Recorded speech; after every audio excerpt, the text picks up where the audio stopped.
বরিশালের উজিরপুরে CRSS ও world vision বাংলাদেশের সহায়তায় আজ উপজেলা পর্যায়ে শিশু উপদেষ্টা পরিষদ গঠনের লক্ষ্যে এক বিশেষ অনুষ্ঠান অনুষ্ঠিত হয়। সকাল 11টায় উপজেলা পরিষদ মিলনায়তনে আয়োজিত এ অনুষ্ঠানে প্রধান অতিথি ছিলেন উপজেলা নির্বাহী অফিসার মোহাম্মদ আলী সুজন। অনুষ্ঠানটির আয়োজক ছিল CRSS এবং সঞ্চালনায় ছিলেন অ্যানিমিতা, CDO, CRSS। এ সময় অনুষ্ঠানে উপস্থিত ছিলেন সিনথিয়া তশরি, M&E স্পেশালিস্ট, CRSS, পলাশ রঞ্জন সরকার, ওয়ার্ল্ড ভিশন এবং আরও অন্যান্য কর্মকর্তা ও সাংবাদিকবৃন্দ। এই আয়োজনের মাধ্যমে শিশুদের মতামত, অধিকার ও নেতৃত্ব বিকাশে নতুন সম্ভাবনার দ্বার উন্মোচিত হলো বলে আয়োজকরা জানান। তুমি সমাজকে যেভাবে গঠন করবে, যেভাবে পরিচালিত করবে, সামনের সমাজ আমরা যে আগামী প্রজন্মে রেখে যাব, তারা কিন্তু ঠিক ওইভাবে বড় হয়ে আসবে।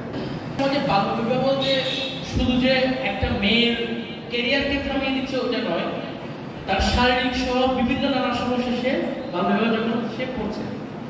তাহলে এখন তোমাদের এই যে বর্তমানে আমরা যে নারী পুরুষের যে সম অধিকারের কথা বলছি, এই ক্ষেত্রে কিন্তু যে আমাদের বিভিন্ন ক্ষেত্রে নারীরা কিন্তু কি আমাদের সমাজের বিভিন্ন সেক্টর, জব সেক্টর থেকে শুরু করে উদ্যোক্তা সেক্টর থেকে শুরু করে সবকিছুতেই নারীরা কিন্তু এখন পুরুষের সম অংশীদারের কাজ করে যাচ্ছে। কিন্তু আমার এখানে যারা টেবিলে বসে আছে সবগুলো কিন্তু কি মাত্র নারীদের এদের অ্যাক্টিভিটি অনেক পুরুষের চেয়েও বেশি আমি দেখেছি। অনেক কিন্তু অনেক পুরুষের চেয়ে এরা কাজ বেশি করতে পারে। তাহলে আমরা এই কাজটা কিভাবে হয়েছে, নিজের সংসারও সামলাচ্ছে, আবার কি করছে পাশাপাশি কাজও করছে। এখন একটা মেয়ে যদি আমাদের যে সরকার নির্ধারিত যে বয়সটা আছে এর আগে যদি অপরিপক্ক হওয়ার আগে যদি সে বিয়ে হয়, তখন কিন্তু তার যেমন শারীরিক জটিলতায় মধ্যে যেমন সে পড়ছে, পাশাপাশি তার যে একটা স্বপ্ন ছিল, যেমন অনেক অনেক স্টুডেন্ট খুবই ভালো ছাত্রী থাকে, তার একটা স্বপ্ন থাকে জীবনে হবে সে নিজের পায়ে দাঁড়াবে, নিজে একটা কিছু করবে, পরিবার থেকে দেখেছে নিজের মতো করে যে পুরুষতান্ত্রিক সমাজে সে নিজে দাঁড়িয়ে নিজে কিছু করবে, এরকম অনেকের স্বপ্ন থাকে। তাহলে আমার যখন একটা বাল্য বিবাহ যখন হয় তখন কিন্তু তার ওইখানেই কথাটি হয়ে যাবে। অনেকেই হয়তো অনেক জনজাত আমরা হয়তো 100 নারীর মধ্যে 5 জন 6 জন 10 জন দেখতে পারি যারা হয়তো অতি অল্প বয়সে বিয়ে হওয়ার কোনো চিন্তা মনে করি, কিন্তু এটা খুব নগণ্য। কিন্তু আমাদের একটা নির্ধারিত সময়ের পরে যদি আমাদের এই যে আমাদের বিবাহ যদি সম্পন্ন হয়, তখন কিন্তু নারীদের এই যে এগিয়ে যাচ্ছে সে চাকরি ক্ষেত্রে সহ বিভিন্ন সমাজের নানা ক্ষেত্রে, সেক্ষেত্রে কিন্তু সে ওটা এগিয়ে যেতে পারে। তাহলে আমাদের এছাড়া বাল্য বিবাহ আছে, তারপর হচ্ছে আমাদের চাইল্ড লেবার যে কথাটা আসছে, শিশু শ্রম।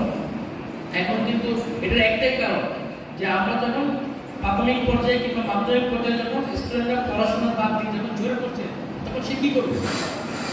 অনেক সময় পারিবারিক চাপ, বেকারত্ব, বিভিন্ন কারণে সেই নিয়ে কি শিশু শ্রমের দিকে আমাদের ধাবিত হচ্ছে। তাহলে এটা যদি এই শিশু শ্রম থেকে যদি আমরা ধাবিত হওয়া থেকে যদি বাদ দিতে চাই, তাহলে তাকে আমাকে অবশ্যই পড়াশোনা সহ যে কাজগুলো আমাদের সমাজের যে ভালো কাজগুলো আছে তাকে সেগুলোর সাথে আমাদের কি করতে হবে, আমাকে ইনভলভ করতে হবে, তাকে সুস্থ বিনোদনের মাধ্যমগুলোর সাথে আমাদেরকে তাকে সংযুক্ত করতে হবে। এবং সেক্ষেত্রে অবশ্যই আমাকে স্কুলের যে ঝরে পড়ার যে প্রভাবটা আছে ওটাকে আমাকে কমিয়ে আনতে হবে। আমি যখন জল লাগিয়েছিলাম প্রায় 8-10 কিলোমিটার এরিয়া আমি ঘুরেছি, বিভিন্ন দিকে তুলে দিয়েছি। দেখলাম যে আশেপাশে যারা রাস্তা দিয়ে হাঁটছে খুবই জীর্ণ শীর্ণ, একদম দেহ খড়বগায়, তারপর হচ্ছে মনে হচ্ছে অপরিচিত ঘুরছে। তো আমাদের এই যে এরিয়ার কারণ দেখছি, মানে আমি খুব কম দেখলাম যে একটা আমার স্বাস্থ্যবান যে শিশু বলা হয়, আমি মনে হয় এখানে 5টা শিশু দেখিনি।